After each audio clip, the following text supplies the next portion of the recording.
جب تمہارے پاس کچھ بھی باقی نہ رہے تب بھی یقین رکھنا کہ تمہارے پاس اللہ رب العزت ہے۔ ٹوٹے ہوئے دلوں کا ٹھکانہ اللہ رب العزت کے سوا اور ہے ہی کہاں۔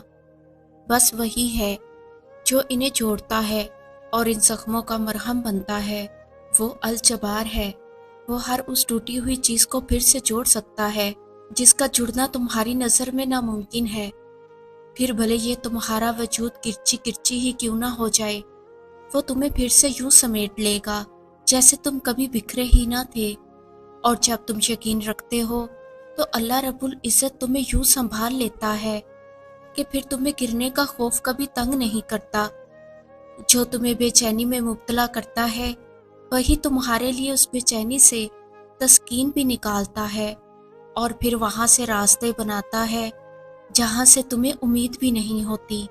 تو اگر تم چاہتے ہو کہ وہ تمہاری دعاؤں پر راضی ہو جائے تو پہلے تم اس کے فیصلوں پر راضی ہو جاؤ اور اس کے مقرر کردہ وقت کا انتظار کرو۔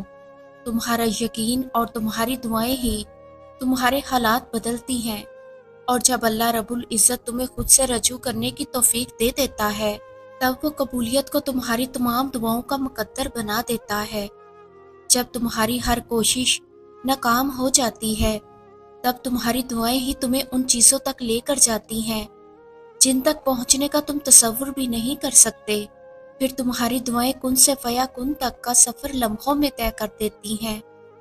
پھر اس سے مایوس کیوں ہونا جس کے علم کے بغیر ایک پتا بھی نہیں ہل سکتا، جس کے ایک حکم پر کائنات بنا دی گئی اور ایک ہی حکم پر ختم کر دی جائے گی۔ مایوس تو وہ ہوتے ہیں جن کے پاس اللہ نہیں ہوتا۔ ہمارے پاس تو اللہ رب العزت ہے، یعنی بادشاہوں کا بادشاہ، یعنی تمہارا آخری اور واحد مددگار رب رحمان۔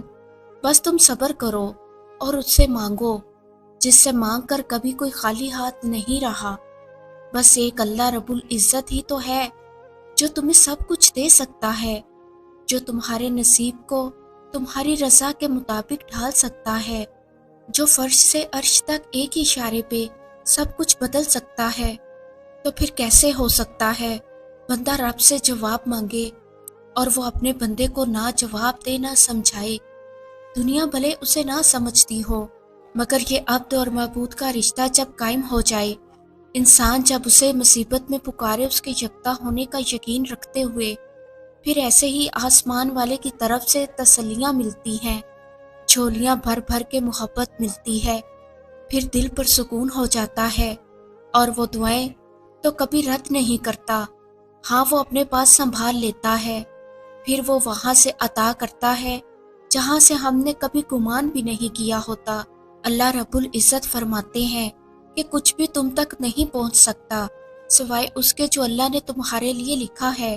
اللہ رب العزت قرآن مجید میں تمہیں بتا رہے ہیں کہ تم تک آنے والی ہر خیر اور ہر تاخیر میری طرف سے ہے۔ یہ وسوسے اور یہ انتظار معجزوں سے پہلے ہونے والا امتحان ہے تمہارا، اس لیے کہ پہلے تمہیں وہ صبر سے روشناس کرواتا ہے، پھر جب تم توکل کی انتہا کو پہنچ جاتے ہو تو تمہیں اجر سے نواز دیا جاتا ہے۔ اللہ رب العزت ہر انسان کو مختلف طریقوں سے آزماتا ہے، جسے فوراً ملنے کی چاہ ہوتی ہے اسے دیر سے گزارتا ہے، اور جسے نہ ملنے کا خوف ہوتا ہے اسے خالی ہاتھ رکھ کر آزمایا جاتا ہے تاکہ وہ توکل کرنا سیکھ سکے۔ دیکھنا، اللہ رب العزت تمہیں ایسے ہی نوازے گا جیسے وہ بنجر زمین کو اپنی رحمت سے سیراب کرتا ہے، بالکل ویسے ہی وہ تمہارے صبر سے تڑپتے ہوئے دل کو مطمئن کر دے گا۔ جیسے بھوک کے بعد وہ تمہارے لیے رزق کا انتظام کرتا ہے، ویسے ہی وہ تمہارے لیے اس تکلیف کے بعد اپنی مدد اور آسانیاں لائے گا۔ اللہ رب العزت کی رضا کے لیے درد میں گزارا ہوا ہر لمحہ عبادت ہے، اور درد و غم کی کیفیت میں کیے جانے والی عبادتیں اور ریاضتیں میرا رب کبھی ضائع نہیں کرتا۔